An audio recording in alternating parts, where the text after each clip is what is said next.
I would like to extend a warm pachyderm welcome for the former governor, Jeff Colyer.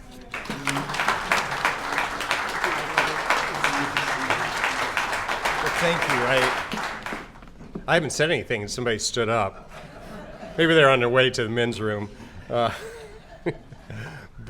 I want to thank Leo, and I want to thank Carl and all of you for the chance to visit. Can you hear me okay? And are you okay back there? But I just appreciate the chance to come back to Pachyderm Club.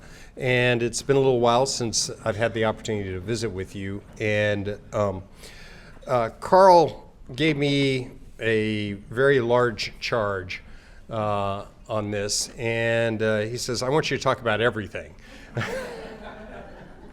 And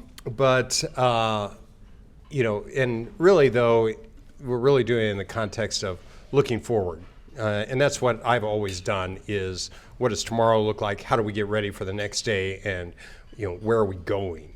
And that's always how I've lived my life. And got to give you just a little bit of history. Some of you know, about 3 years ago, I had a prostate cancer diagnosis. I had my last surgery about 3 years ago now. We're fine. We're done with that.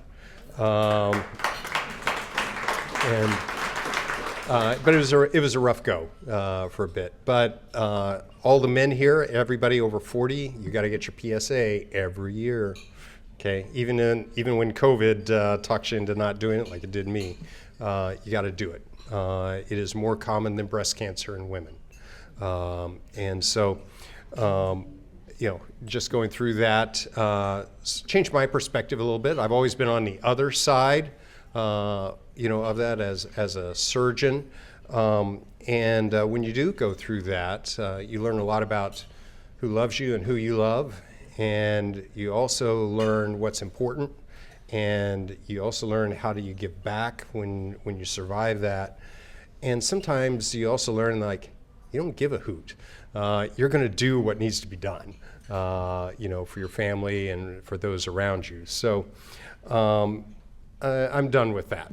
But what have I been doing otherwise? My world is kind of an unusual one on the day-to-day basis. So I still do some surgery. I'm actually just doing plastic surgery on call for trauma at 3 of the biggest trauma centers in the Kansas City area. We serve about a 4-state area. I get patients, not uncommonly, from Wichita for major injuries and for reconstruction. And so I do that, but I'm just on call. Most of the time that happens at night, and as Andrew and others know, I don't sleep much at night, and so it works with my schedule for us, but it also allows me to do a bunch of other things as well. So I've been working on, have a couple of tech startups, doing some business advisory work with that, and I'm also the current chairman of Trump, Kansas. Here, and I'm pretty confident we're going to win in Kansas, and I'm also confident we're going to win nationally overall. And let's talk a little bit about the national picture for just a second. We'll talk a little bit of politics here. As I'm looking around the country, okay, we have some tremendous headwinds. Okay, there's one media station that will support our team. The others, will do anything to denigrate our team. But we also will be outspent 3-1 nationally. The last time around, there was about $4 billion spent nationally. Some of us believe that number all in is probably going to be in the $6 to $8 billion mark, if you think about that. And the last time in many of the swing states, every television commercial in October was bought by a political campaign. And yet now we're going to spend another 40-50% on top of what was done last time. And we will certainly be outspent. I can't even open my AOL account. I still have one of those emails. Yeah. Well, I had 200,000 emails on it, and they won't let you transfer them over. So anyway, and it's almost an NFT. It's kind of a quaint retro thing. But I can't even get onto AOL without seeing Harris's face staring at me, asking me to donate. And they know that I'm on the other team here. But, it's an interesting race. Now, a lot of people are not happy with the language that goes on in this political campaign, by either side. And I get phone calls from our side. That aside, let's talk about what the reality is on the ground. The ground truth, the basic things that are in America are very solidly on the Republican side. People overall, nationally, they're done with the Biden administration. They're done with liberalism. And when you go and you talk to people about it, they've had it. Whether it is your schools or your health care or your jobs or the insurance prices or inflation, everybody knows what has happened in the last few years, and they don't want to see it happen again. Therefore, the other side, because they don't want to talk about their failing schools and their failures in Afghanistan and Ukraine and elsewhere, they want to talk and demonize the other team. And so that's what we're going to get. And we'll just live through it for the next 30 days. But I want you to think about a couple of things. So you see all of these national polls that say Kamala Harris, 50, 48, something like that, 51, 49. You see all of those numbers. Well, national numbers in the United States don't count because it goes to the states. But if you also look at this a different way, which is on her side, take New York, California, and Illinois, which between them are a little better than a third of the population of the United States.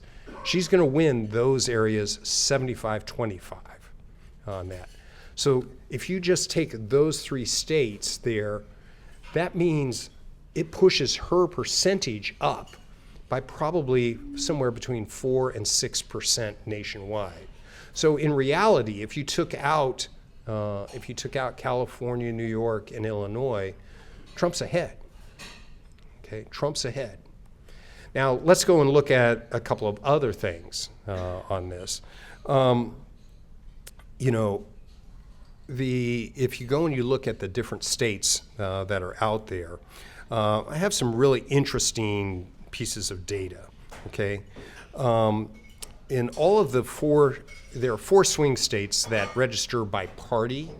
Okay, and in all of them, the number of Republicans that compared to Democrats from 4 years ago, in each of them, that number is somewhere between 150,000 and 300,000 more Republicans than there were 4 years ago.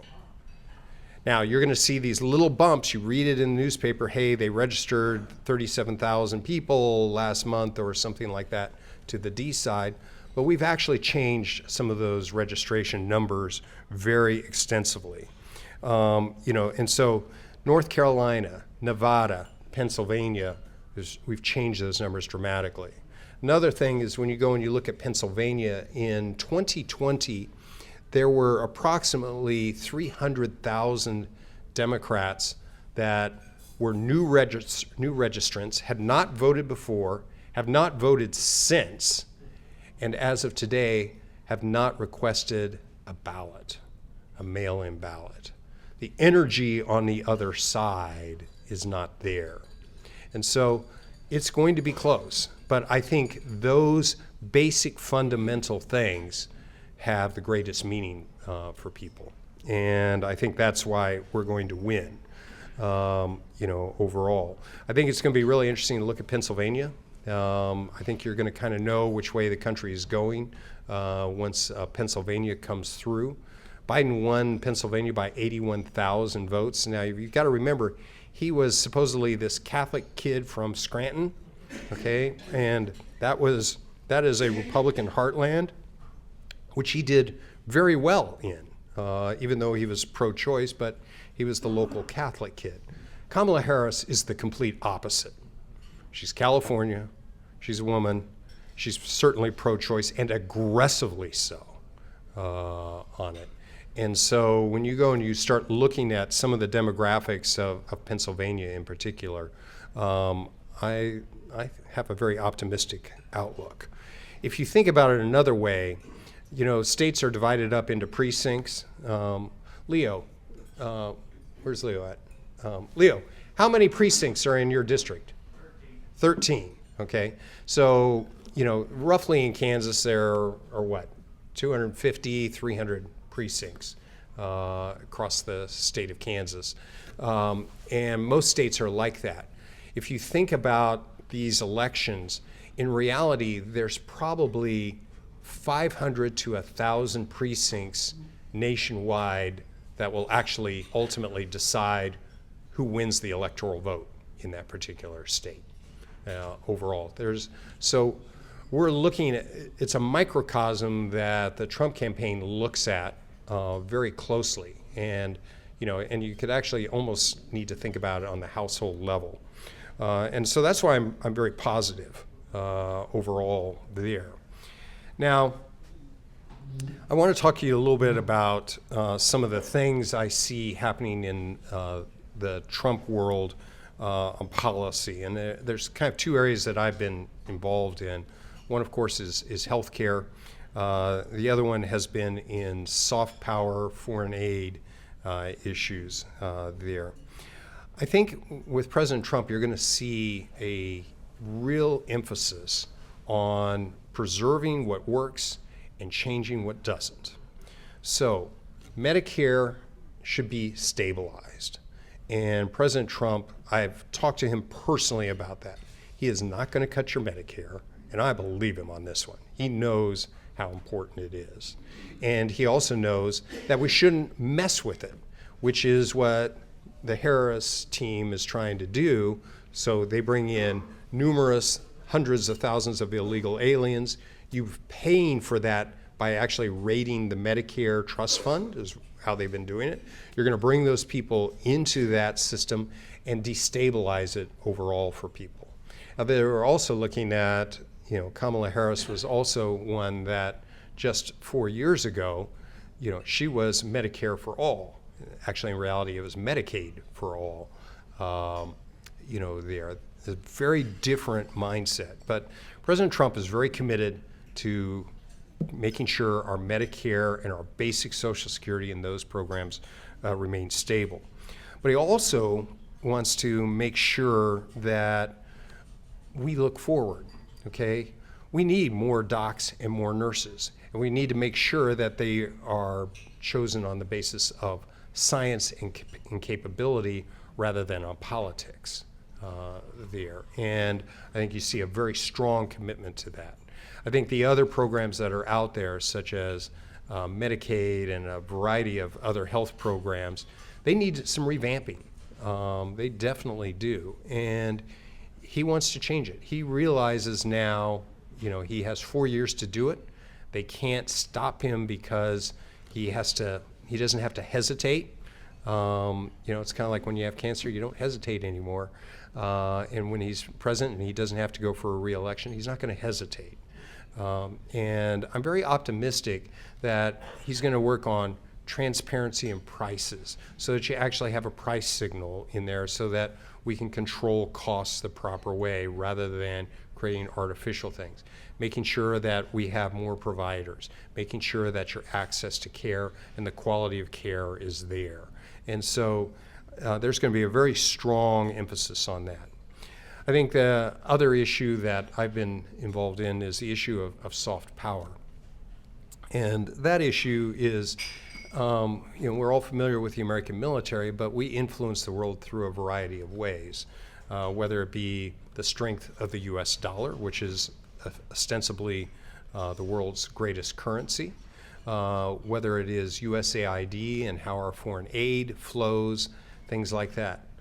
What those things really need to be done is over the last few years, and for many years before that, particularly in the previous Democratic administration, they did things like transfer a lot of our USAID money into UN organizations so that it wasn't committed to American interests or have American values, most importantly.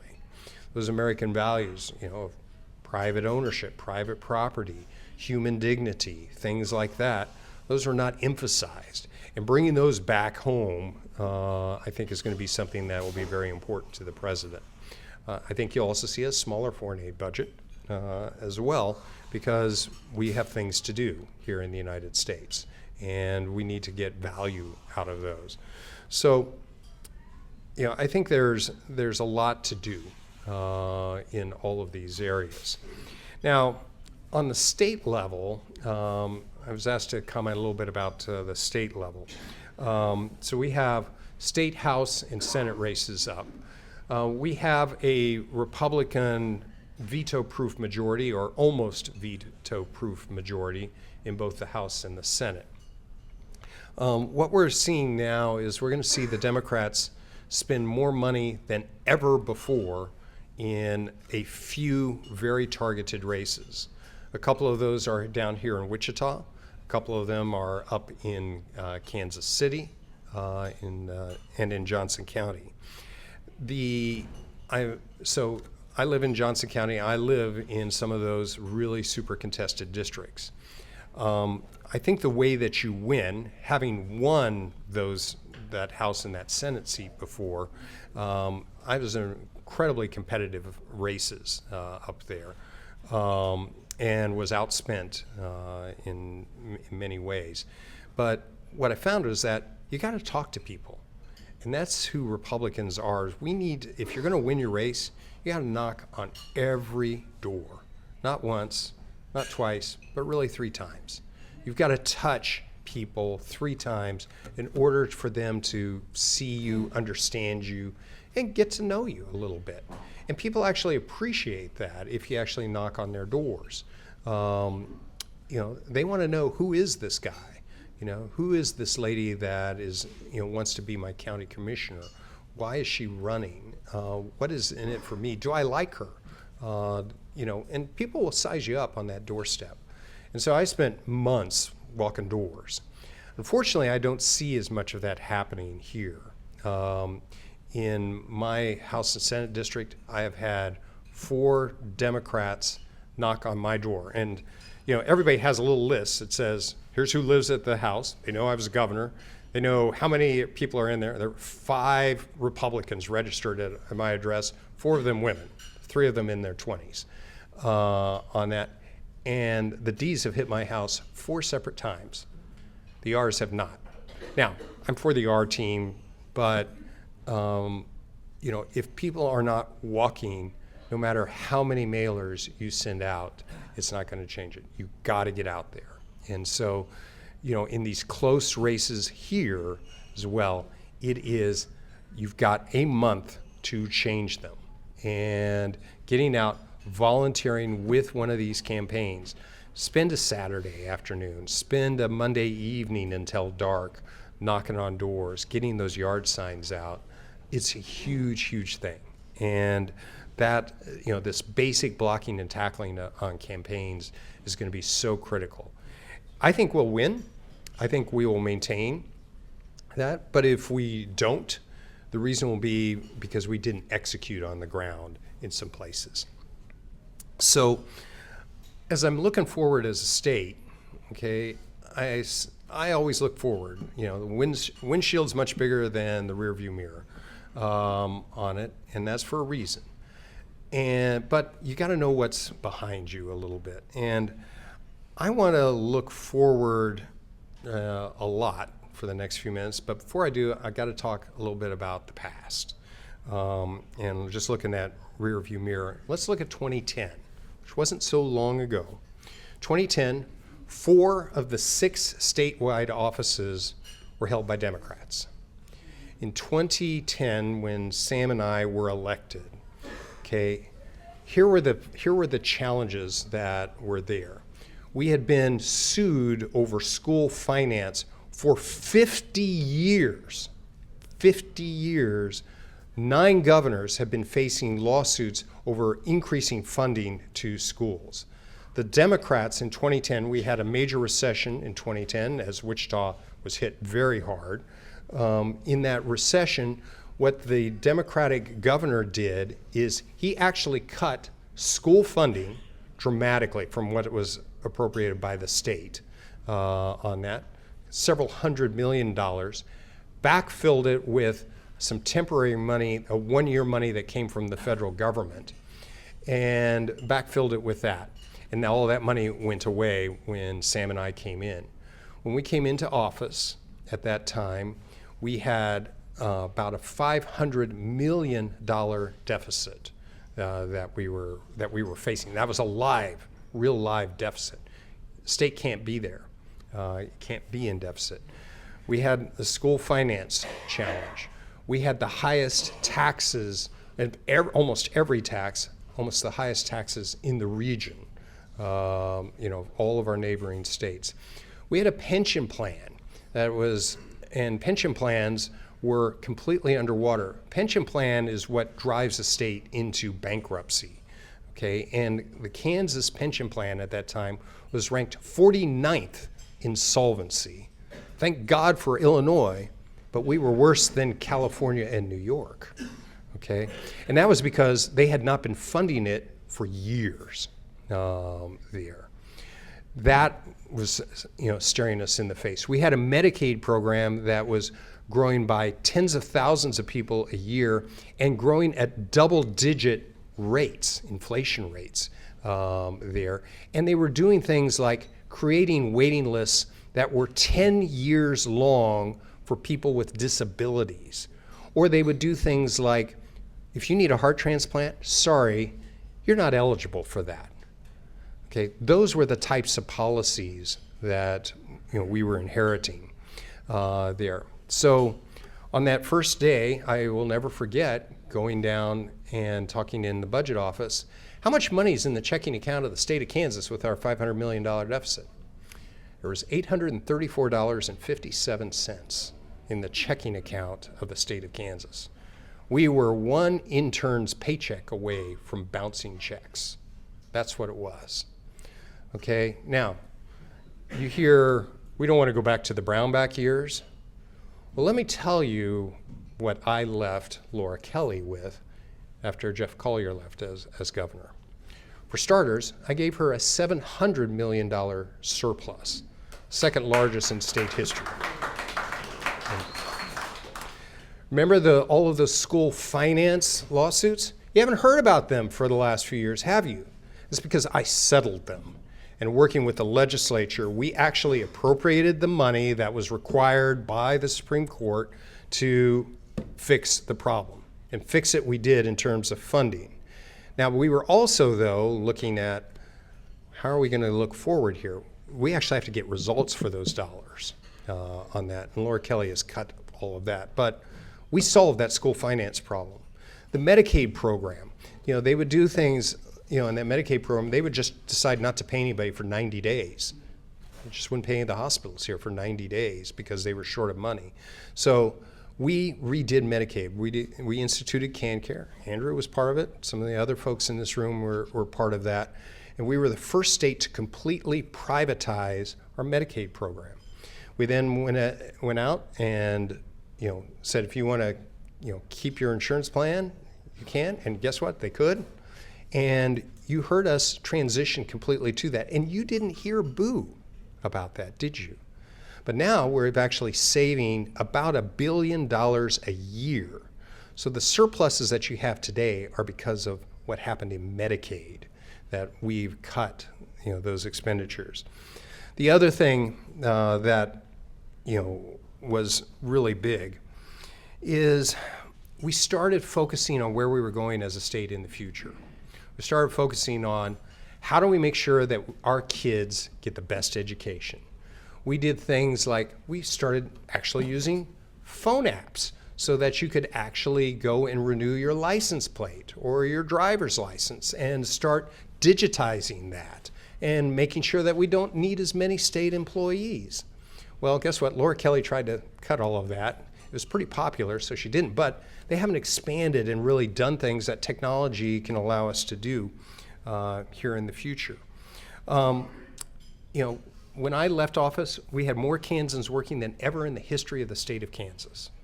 Well, today, we do have another 5,000 to 8,000 Kansans working, more than that. Our unemployment rate is 2 to 3%.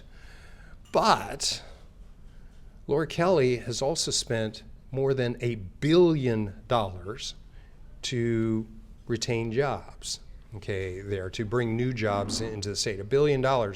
Some of those were at like the rate of $200,000 per job on that. So despite $1 billion there on that, we're not that much farther ahead, because there's another thing that's happened, is the number of government employees has dramatically increased under Laura Kelly rather than going smaller. So yeah, we have more Kansans working than when I left, but they're not in the private sector. And then some of those that are in the private sector, we've spent some money that really belonged in your pocket. And so as we look forward, I think there's a few things that we can look forward to on this. Having Republican leadership means good things for the state. We had to dig ourselves out of a tremendous hole. We're now in a place where we could start looking forward on that. Let's make sure that, number one, our kids are the best educated in the region, that they have good schools, and that their schools are meaningful. Secondly, that those jobs that we have, that they're in the private sector, that they can grow, and that the private sector can grow and thrive. And one of those things you can do on that is in taxes. And you can reorient that. Instead of giving one tax break to one company, how about to everybody? There are a lot of things that we can do with that. Another thing that we can look forward to is, as we're going forward, look at where we are as a state. We are the true heart of America. We have a sense of human dignity. Wichita is the place, where America really learned about the culture of life and the summer of mercy here. And now that's changed. And they won't even release the number of abortions in the state of Kansas, but there are several indications now that with all of the abortion tourism coming into the state of Kansas, that next year or the following year, we may actually have more abortions than live births in the state of Kansas. That's not who we are. So we're a state that we can look forward. And I think a lot of that looking forward is here in this room.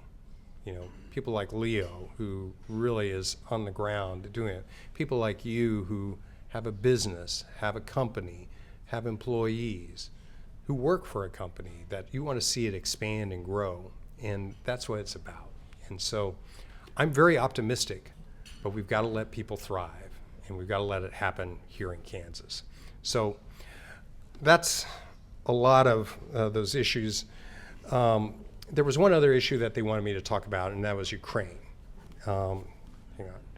And so I'll give you a good 5 or 10 minutes about Ukraine. What many of you may not know is I work with an organization called International Medical Corps. IMC is the largest American medical organization that works in conflict zones. And I first volunteered with them many years ago when I was in medical school in Afghanistan. What IMC does is IMC does training and expands skills in different war zones.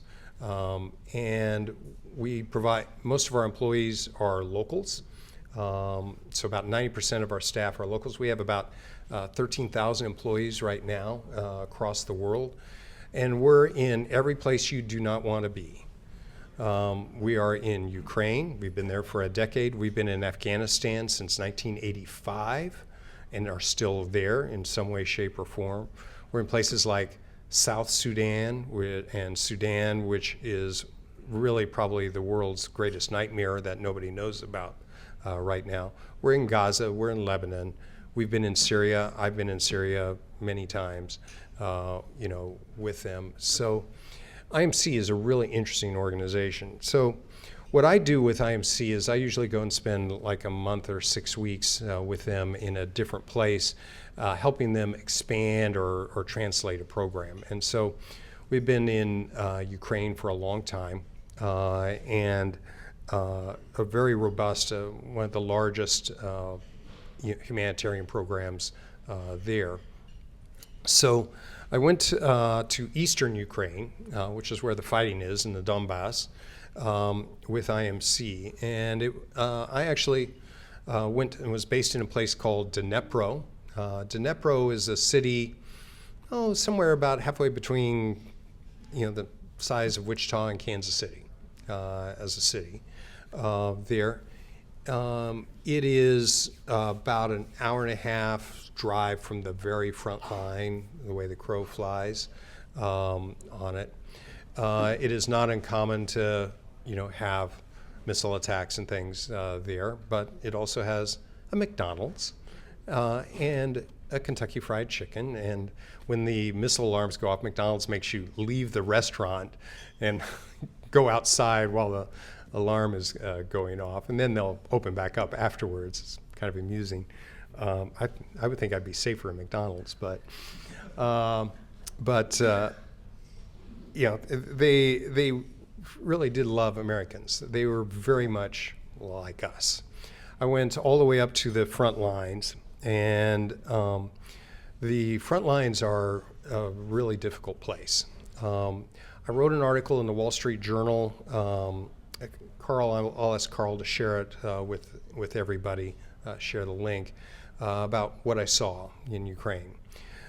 The Ukraine war is very different than the 20 other wars that I've been around on that. And let me tell you how that is. So I went to a place, there's a hospital, it's called Mechnikov. Mechnikov is the size of Wesley, St. Francis. It's like a big Wichita hospital. That's what it was. Normally had, 500 to 800 patients. They do the cancer care, all of the general medical stuff. Gallbladder needs to come out. That's where you go. Well, since the war, they still have to do all of those things. Women still have breast cancer. Kids, still get whooping cough. It's just all of those things still happen. But they're also the main receiving center from the front line. And so what would happen is if somebody gets injured at the front line, civilian or military, they would get transferred. But it usually takes a couple of days to get from there because, the amount of fighting that's going on, it's difficult to get back and forth. And so when somebody would come into the emergency room, on their left shoulder, we would write their number of them. And while I was there, that number hit 28,000. Since that time, it's hit 32,000. Now, that 28,000 war injured at this one hospital, I want to put it in comparison, has more than all of the casualties in 20 years of Iraq, has more than all of the casualties in 20 years of Afghanistan. It would be as if you took every gunshot wound in the United States of America east of the Mississippi and sent them to one hospital in Wichita, Kansas. That's what these guys are going through. And they're incredibly good doctors. Now, what is happening there? Why is there this sheer volume of patients? These are not just little wound, these are just not gunshot wounds. These are blast injuries. So there have been over 9 million shells that have gone back and forth along the front lines. So when a 155 millimeter shell lands over there, you're safe after about 50 yards away, okay? But within 50 yards, you're in deep trouble. Or there are drones. Now, we tend to think about the great big drones. Those Those oftentimes have bombs attached to them, or they may crash in it. But the little quadcopters, those scare the daylights out of you. And the reason why is they can chase you. You can't hide from a quadcopter. It goes behind go behind a wall, behind a tree. It follows you, and then it crashes into you with a hand grenade. And these injuries, I would see people that, it would hit from head, going through the shoulder, down through the side, through their leg, and then back out through the other foot. Just injuries that you don't see very often. That warfare has changed. Another thing that has happened is they're taking dumb bombs, old World War II bombs that weigh 2,000 pounds, and you put fins on them. And when you drop them from an aircraft and they're falling to the ground, well, they can almost hit the speed of sound when it hits, and it can actually be somewhat directed. And so what they do is they will dig in these great big rows and miles of trenches, and they will just drop these dumb bombs just in sequence and just literally blast their way through. There are other modern technologies called a Kinzhal missile. Kinzhal missile now is a hypersonic missile. It flies between Mach 8 and Mach 10. So imagine if you took a car and you hit this building with a car that was going 7,000 miles an hour. This building would be complete rubble, let alone it's explosive. This is some of the technologies that we're facing. And so those are the technologies that we would face if we have a conflict with China or with Russia, in the future. And as we're looking forward in the future, these are really something for us to think about. We are seeing injuries like we have never seen before. On a medical side, I'll describe one of them to you. There are 4 arteries that feed your brain. There's your carotid arteries, which we're all familiar with, and then there's 2 arteries in your vertebra that feed the back part of your brain. They're called vertebral arteries. Now they're covered in bone, okay? And if you injure your vertebral artery, you usually don't make it to the hospital, okay? But every once in a while, ones do. And if you go and talk to your neurosurgery friends and you ask them how many have they seen in their career, and they'll tell you 3, 5 in their career. So in all of the Iraq War, okay, the United States treated 18 of those that actually survived. At the one hospital, Mechnikov, we had 91 there. So the types of injuries that we're talking about here are completely different for us. And so I'm spending a lot of time. In fact, I was supposed to have a half-hour conversation with the surgeon, I'll call him the Surgeon General of a NATO country, one of our allies. That was supposed to be a half hour, and it turned into the whole drive from Kansas City, talking about how they are going to deal with something like that, with their country, let alone with ours. So warfare is very, very different now, and it's something that needs to give us pause. So I've covered a whole lot of very disparate issues on it, but Carl made me do it, so here I am. But anyway, I'm happy to take some questions for a little bit and leave some time. So. Okay, Yep. Thank you.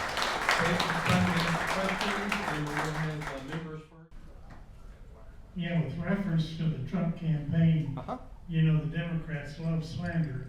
Oh, yeah. And the Diddy list is going to drop 2 weeks before the election. Are you expecting any impact from that list when it hits? Yeah, there certainly will be an impact. They will try to have a crescendo. I actually think she's kind of peaked a little too early from her side on that. Yes, it will have an effect. But I also think that the fundamentals underneath there of people are just tired of this on that. I think those fundamentals will still come through in the end. Thanks for being here. Can you give us a little insight to the governor's race in 26? Sure. Yeah, that'll probably take up the rest of our time. won't it? Nope. It's okay. All right. So one of the things that has not happened in our lifetimes here is that we haven't had Republican follow a Republican or a Democrat follow a Democrat. And if you do, it will change the fabric of this state. The Democrats have clearly said, and they're clearly showing that their lieutenant governor is going to be their nominee. They're not going to countenance any sort of open primary or anything like that. That would be more of the same, okay? And this is, this is an administration that has tremendous problems, okay, that they don't get blamed for. So, for example, you've all heard about, kids sleeping in the foster care offices. Yeah, I stopped that. Okay, we stopped that, and we were fixing the problem. It's not a simple problem, but we were on the way there. We have kids sleeping in offices on a regular basis, which is outlandish, and lots of other problems that are happening with that. We have a team that doesn't do basic blocking and tackling. Like, if you're going to hire somebody that's going to handle hundreds of millions of dollars in grants, when you hire them, maybe somebody could do a Google search and find out that they weren't a convicted felon for misappropriating money. Or, if you sign a deal to bring a business to the state, you don't actually require them, you don't claw back money if they don't produce the number of jobs or things like that. You're going to get more of what we're seeing here. And, and it's a real challenge. King Care is not working as well as it should. There's always, these things always need continuous improvement, but they just went through this procurement. It's a $15 to $20 billion procurement process, and it's contested. We went through that twice, yeah, and we didn't have that problem there. These are things that can really go and and hurt our state, and so I think that's what you're going to see from the other side. They're going to sit there and say, "We fixed everything." No, she was running between third base and home plate, and she thinks she hit a triple. In other words, she's already gone backwards on that, and the next administration would. We need a Republican governor, and it changes not only the economics of the state, it's the perception of the state, and it also means, do our kids come back to the state? Do they live here on that? It also means, the value of life and, the respect of individuals, and bringing those things in are important to people. And so I think this governor's race, if you allow the other side to go through, we will not even, we have one conservative on the Kansas Supreme Court that will be gone. They will soon be back to having, 4 of the 6 statewides being Democrats and not representing Kansas as Kansas really believes. On the Republican side, I think there are several people, I'm looking at it, but there are several people who are looking at it who are good folks. There will be differences of opinion and things, but we're going to have to really deal with some real challenges. So when I left, the budget was $16 billion. It's now $24 billion, okay? That's more than double the rate of inflation over the last few years.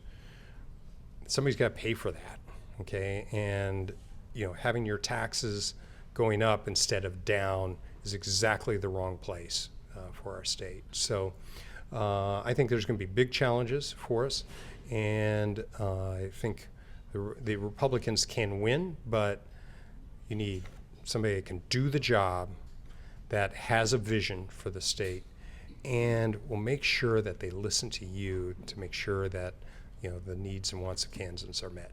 So, Okay. Do you have Yep. another question? sure. Thanks for being here first.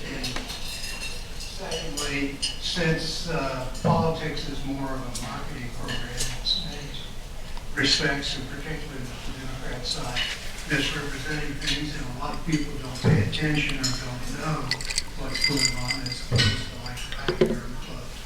What avenues and channels would you suggest that all of us could probably participate in? As an example, Facebook will censor if you repost anything conservative or make conservative comments, they will come up with community standards. And the other one is somebody has breached your particular Facebook. So I do that, and I find it very frequently that people censor it. So are those channels and avenues that you think that each of us can individually use to, shall I say, not, my word's not indoctrinate, but educate the uninformed? Yeah, it's partly the old-fashioned way of talking to people. I mean, our strength as Republicans, when you go and knock on doors, is really, it makes a difference. People can size you up and all of that. You know, the social media pieces on that are very important. They are constantly waging war on us. And while, you know, they look at it as whack-a-mole, well, we're the mole, okay? And so as many places as you can pop up there, I would encourage you to do that there. The other thing is encourage, you know, your Republican friends, you know, that even though it sounds like a really ugly business, it is public service. And most of us in this room, in fact, I'm pretty sure all of us in this room, we're interested in this because we're interested in serving our neighbor and making our, you know, our country and our state the best place in the world. And so talking about that and just keeping that out there, I think you'll end up with more air cover and more air cover as time goes on. There are lots of us out there, and a lot of us are tired of what's been happening to us. So, yep. Then here, can you give us, do you have any prognosis on where we're heading in the Ukrainian war? Yeah. So my sense, you know, my sense of it is the Ukraine war, you know, imagine if Missouri during the Civil War went and took, you know, Lawrence and a swath of eastern Kansas. Well, it's not going to sit too well forever, okay, you know, with Kansans, and it certainly isn't with Ukrainians. And so the Ukrainians, I don't see the Ukrainians collapsing anytime soon, as long as they have some resources on that. I actually think this war will probably last a while. This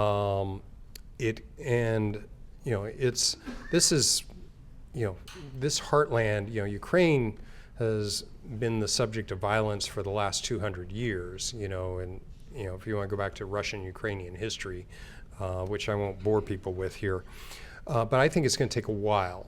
I also kind of agree with Marco Rubio that there may be some sort of negotiated interim ceasefire or something like that. And it is in the United States' best interest that the Ukrainians have the most leverage in that. You know, and it is, you know, some of our allies in Europe are very nervous about this. I saw a statistic the other day. So Poland, you know, if Ukraine falls, well, any of you ever play Risk? Remember playing that game Risk? Yeah, when you beat the other guy, you got all of his cards and his armies, okay? And guess what? Then they get the Ukrainian armies and their territory and their resources there. Poland is terrified at that thought. And Poland is now in a position where within 5 years, their defense budget may outstrip the UK. It's an amazing statistic at their current growth rates there. So I think there's a lot of instability that could come from a bad decision there.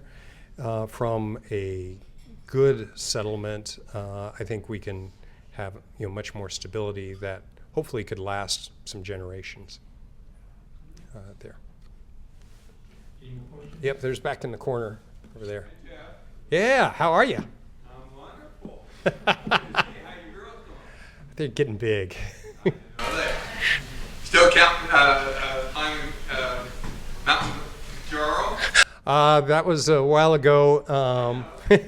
Yeah, no. So one of my daughters, and when she turned 14, we went and climbed Mount Kilimanjaro, and she did as a fundraiser. We went and we were working in Libya. She volunteered with me in Libya, and then we went and did a fundraiser and climbed Kilimanjaro, which was a great father-daughter thing to do. Really was. So this is not a good question. Okay. You know, when I see, like here just late in the last week or even last night, I saw a panel and of undecided voters. Anything that you want to address to the ignorance of an undecided voter? I mean, Trump's been president, Biden's been, but to even be knowledgeable of what's going on, you know, to me, that's the most ignorant thing to identify yourself as. I'm undecided. How do you not, just by on a visual look of a person's personality and who they are and all that good stuff, I don't understand that undecided voter person. You know, well, I think it's harder to be undecided in the presidential race because it saturates you, whereas it's a lot easier for a county commission race or something where many people don't have, as much knowledge of them. On the other hand, the undecided, can be for a good reason. Like, I can't stand, I think the basic dynamic that the both sides are playing is, look, we can't have 4 more years of, inflation and retreat across the world. And then you have the other side saying, this guy is just crazy and we can't stand him, okay? And there are some people that's the debate, for them.